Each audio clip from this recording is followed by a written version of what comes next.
ଜାଣିଛନ୍ତି କି ଆମ ହିନ୍ଦୁ ଗଣନାରେ ଏମିତି ଗୋଟିଏ ମାସ ଅଛି ଯାହାକୁ ସମସ୍ତେ ଘୃଣା କରିଥିଲେ, ଯାହାକୁ ସମସ୍ତେ ଅପବିତ୍ର କିମ୍ବା ମଳ ମାସ ବୋଲି କହି ଆଡେଇ ଦେଇଥିଲେ। ଏମିତି କୌଣସି ଦେବତା ବି ଏହି ମାସର ଦାୟିତ୍ୱ ନେବାକୁ ବା ନିଜର ନାମ ଦେବାକୁ ରାଜି ନଥିଲେ। କିନ୍ତୁ ଆଜି ସେହି ମାସ ହେଉଛି ମୋକ୍ଷ ପାଇବାର ଏବଂ ସ୍ୱୟଂ ଭଗବାନଙ୍କୁ ପାଇବାର ସବୁଠାରୁ ବଡ ଏବଂ ଶକ୍ତିଶାଳୀ ସମୟ।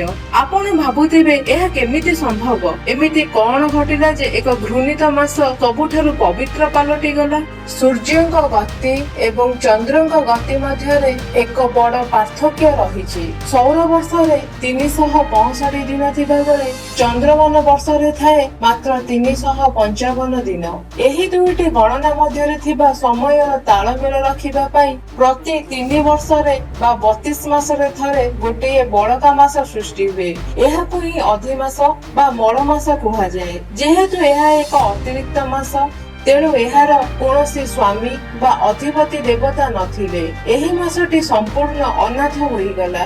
ଲୋକେ ଏହି ମାସରେ ବିବାହ, ବ୍ରତ, ଗୃହ ପ୍ରତିଷ୍ଠା ଭଳି ସବୁ ଶୁଭ କାମ ସମ୍ପୂର୍ଣ୍ଣ ବନ୍ଦ କରିଦେଲେ। ସମସ୍ତେ ଏହାକୁ ଅଶୁଭ ବୋଲି ମାନିଲେ। କିନ୍ତୁ ଏଥିରେ ଥାଏ ସବୁଠାରୁ ବଡ ରହସ୍ୟ।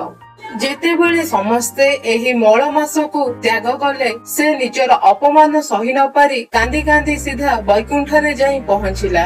ମହାପ୍ରଭୁ ଶ୍ରୀ ବିଷ୍ଣୁଙ୍କ ଚରଣରେ ପଡିଗଲା। କୋହଭରା କଣ୍ଠରେ କହିଲା, ପ୍ରଭୁ, ମୋର କୌଣସି ପରିଚୟ ନାହିଁ। ସମସ୍ତେ ମତେ ଘୃଣା କରୁଛନ୍ତି।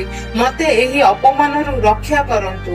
ଏହା ଶୁଣି ଅନାଥର ନାଥ ଜଗନ୍ନାଥ ମହାପ୍ରଭୁଙ୍କ ହୃଦୟ ତରଳିଗଲା।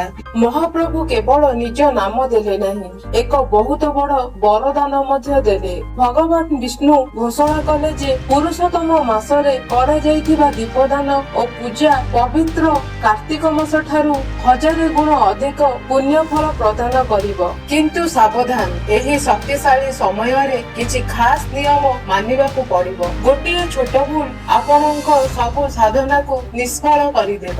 ସବୁଠାରୁ ଗୁରୁତ୍ୱପୂର୍ଣ୍ଣ କଥା ହେଲା, ଏହି ମାସରେ କୌଣସି ସାଂସାରିକ ଶୁଭ କାର୍ଯ୍ୟ ଯେମିତି କି ବିବାହ, ବ୍ରତ ବା ନୂଆ ଘର ପ୍ରତିଷ୍ଠା ଆଦୌ କରିବେ ନାହିଁ।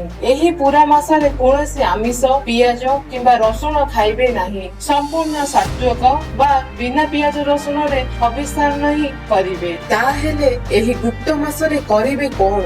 ଆପଣଙ୍କୁ କେବଳ 5ଟି ଅତି ସରଳ କାମ କରିବାର ଅଛି, ଯାହା ଆପଣଙ୍କ ଆଧ୍ୟାତ୍ମିକ ଜୀବନ ବଦଳାଇ ଦେବ। ପ୍ରତିଦିନ ସୂର୍ଯ୍ୟୋଦୟ ପୂର୍ବରୁ ବିଛଣା ତ୍ୟାଗ କରି ସ୍ନାନ କରନ୍ତୁ। ପ୍ରଭୁ ଜଗନ୍ନାଥ କିମ୍ବା ଶାଳଗ୍ରାମଙ୍କ ଚରଣରେ ଚନ୍ଦନ ମିଶାଇ ଅତି କମରେ 7ଟି ତୁଳସୀ ପତ୍ର ଅର୍ପଣ କରନ୍ତୁ। ଏଥିରେ ପ୍ରଭୁ ସବୁଠାରୁ ଅଧିକ ସନ୍ତୁଷ୍ଟ ହୁଅନ୍ତି। ଦିନକୁ ଅତି କମରେ 25,000 ଥର ହରିନାମ, କୃଷ୍ଣ ନାମ କିମ୍ବା ଜଗନ୍ନାଥ ନାମ ଜପ କରନ୍ତୁ।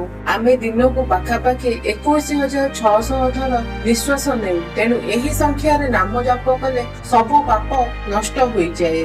ସନ୍ଧ୍ୟା ହେଲେ ଘରେ, ମନ୍ଦିରରେ, ନଦୀ କୂଳରେ ବା ଓସ୍ତ ଗଛ ମୂଳରେ ଗୋଟିଏ ଦୀପ ନିଶ୍ଚୟ ଜାଳନ୍ତୁ। ଏହି ଗୋଟିଏ ଦୀପଦାନ ଆପଣଙ୍କ ଜୀବନର ସବୁ ଅନ୍ଧକାରକୁ ଦୂର କରିଦେବ। ପ୍ରତିଦିନ ଶ୍ରୀମଦ୍ ଭାଗବତ ଗୀତାର 5ଦଶ ଅଧ୍ୟାୟ ଅର୍ଥାତ୍ ପୁରୁଷୋତ୍ତମ ଯୋଗ ପାଠ କରନ୍ତୁ କିମ୍ବା ଶ୍ରବଣ କରନ୍ତୁ। ଆଉ ଯଦି ସମ୍ଭବ ହୁଏ ତେବେ ପୁରୀ ଯାଇ ବାଟମଙ୍ଗଳା ମନ୍ଦିର ନିକଟରେ ଥିବା ପୁରୁଷୋତ୍ତମ ମନ୍ଦିରକୁ ଯାଇ ନିଶ୍ଚୟ ଦର୍ଶନ କରନ୍ତୁ।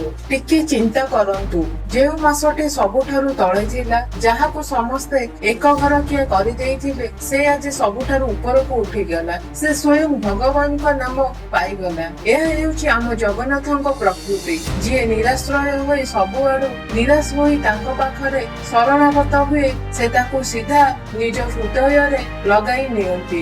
ଏହି ପୁରୁଷୋତ୍ତମ ମାସ ହେଉଛି ବୈକୁଣ୍ଠର ଏକ ଖୋଲା ଦ୍ୱାର।